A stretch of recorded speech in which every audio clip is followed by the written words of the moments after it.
Bonjour à toutes et à tous. J'ai décidé aujourd'hui de consacrer une vidéo à des placements financiers, je pense sincèrement qu'ils vont vous intéresser.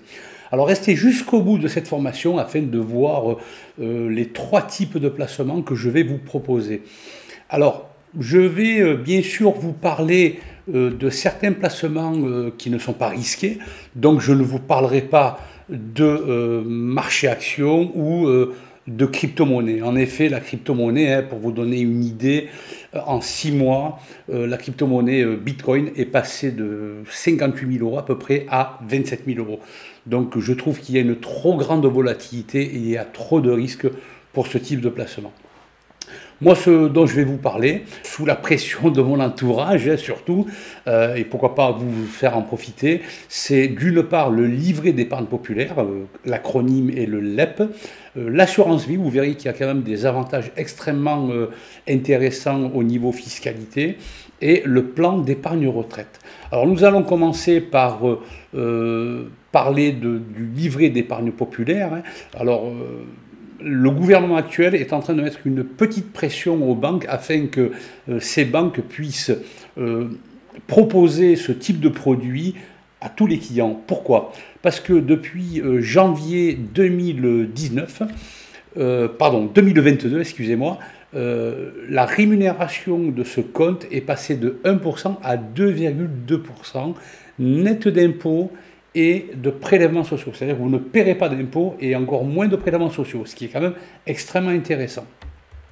Alors les conditions pardon, pour avoir ce type de placement, c'est bien sûr que vous résidiez en France, que votre revenu fiscal de référence, je vous montrerai l'avis d'imposition, afin de vérifier quel est votre revenu fiscal, ne doit pas dépasser 20 296 euros pour une personne célibataire.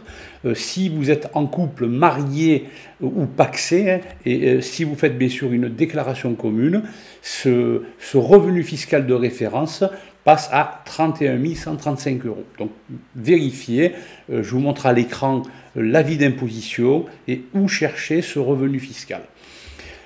Autre particularité du livret d'épargne populaire, c'est que le montant total de placement ne doit pas dépasser 7 700 euros. Alors j'espère en toute sincérité que ce montant ira au-delà dans les prochains mois ou les prochaines années, mais bon, je ne suis pas décisionnaire. Aussi, comme je vous l'ai dit précédemment, vous ne paierez aucun impôt sur les intérêts et ni prélèvements sociaux. Alors je vais vous donner un exemple. Par exemple, si vous avez un livret A et vous placez 7 700 euros, le livret A, vous le savez, il est rémunéré à 1%, il ne vous rapportera que sur l'année 84,70 euros. Par contre, si vous placez ces 7 700 euros sur un livret d'épargne populaire, le taux de rémunération étant à 2,2%, il vous rapportera plus du double, c'est-à-dire 169,40 euros. Alors, on peut ouvrir deux LEP, deux livrets d'épargne populaire, dans un foyer fiscal. Si on est marié, je vous le rappelle, ou si on est pacsé, et si on fait bien sûr une déclaration commune. À partir de là, vous aurez, à la fin de l'année, pour 7 500 euros x 2, 338,80 euros d'intérêt, ce qui n'est pas rien par rapport au taux d'inflation actuel qui est de 4,8%, je vous le rappelle. Donc n'hésitez pas à vous rapprocher de votre banquier afin de lui parler de ce type de placement, si ce n'est déjà fait bien sûr. Alors, autre placement que je considère très intéressant, ce sont l'assurance vie, et notamment pour les droits de succession.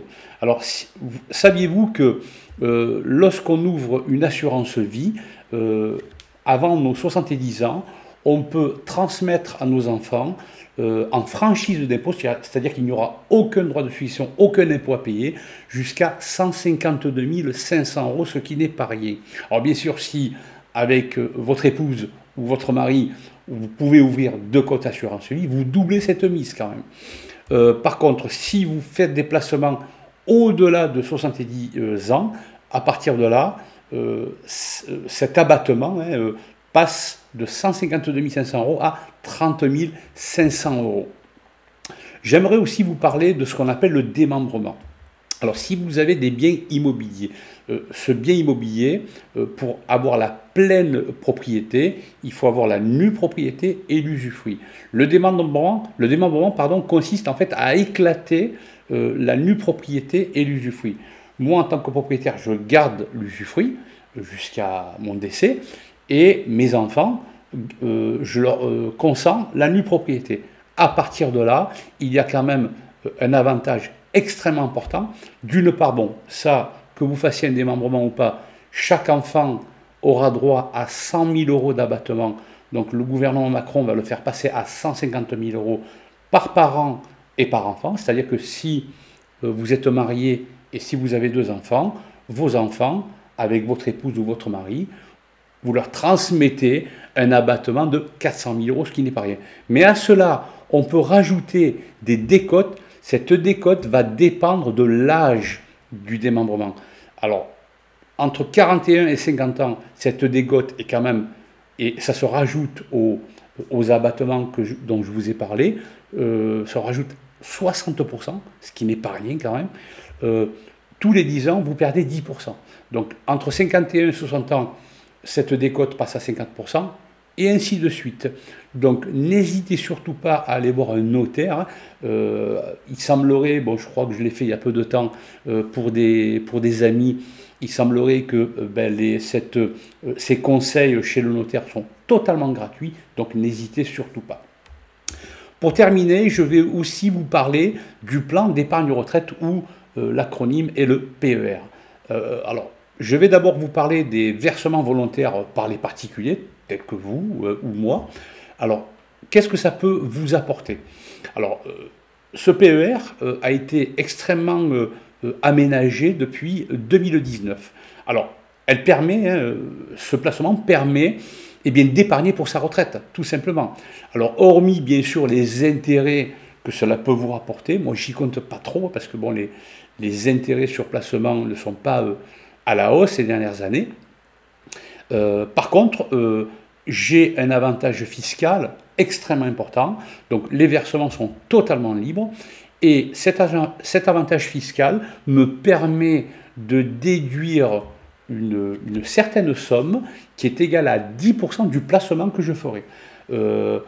Cette déduction du revenu fiscal ne pouvant pas dépasser 32 908 euros. Ça, c'est quand même pour les gros salaires. Donc si, par exemple, je place, je dis n'importe quoi, 3 000 euros cette année, j'aurai droit à une réduction sur mon revenu fiscal de 300 euros, c'est-à-dire 10%. Alors ça peut me faire basculer d'une tranche à une autre. Bien sûr, si vous avez les moyens, vous pourriez mettre beaucoup plus dans ce type de placement, et cela toutes les années jusqu'à votre retraite. Alors attention, vous ne pouvez pas récupérer cet argent tant que vous n'êtes pas à la retraite. Qu'est-ce qui se passe lorsque vous êtes à la retraite? Vous avez 2 possibilités, et c'est ça le côté intéressant du PER depuis 2019, c'est que soit je le récupère en rente, c'est-à-dire tous les mois on m'attribuera une rente, ou je peux tout récupérer en capital. Alors, par déduction, en principe, donc c'est fiscalisé, les retraits seront fiscalisés à la retraite, mais par déduction, et en toute logique, comme à la retraite, on aura moins de revenus, partant de ce postulat, même si je déclare ma rente ou la partie que je récupérais en capital, je peux le récupérer sur plusieurs années, et bien en principe, je serai nettement défiscalisé. Voilà les 3 types de produits que je conseille. En tout cas, bon, vous ne prenez aucun risque dans ce type de produit. N'hésitez surtout pas à aller voir votre banquier, notamment pour le livret d'épargne populaire, et vous verrez avec lui ce que vous pouvez faire. Donc il vous demandera sans doute un avis d'imposition afin de vérifier que vous ne dépassez pas les seuils que l'administration impose. Voilà, j'espère que ces petits conseils vous auront aidé dans vos choix de placement. Quant à moi, je vous donne rendez-vous dans un prochain tutoriel. N'hésitez pas à vous abonner et à cliquer sur la petite cloche, ça fait toujours plaisir. Je vous dis à bientôt et au revoir.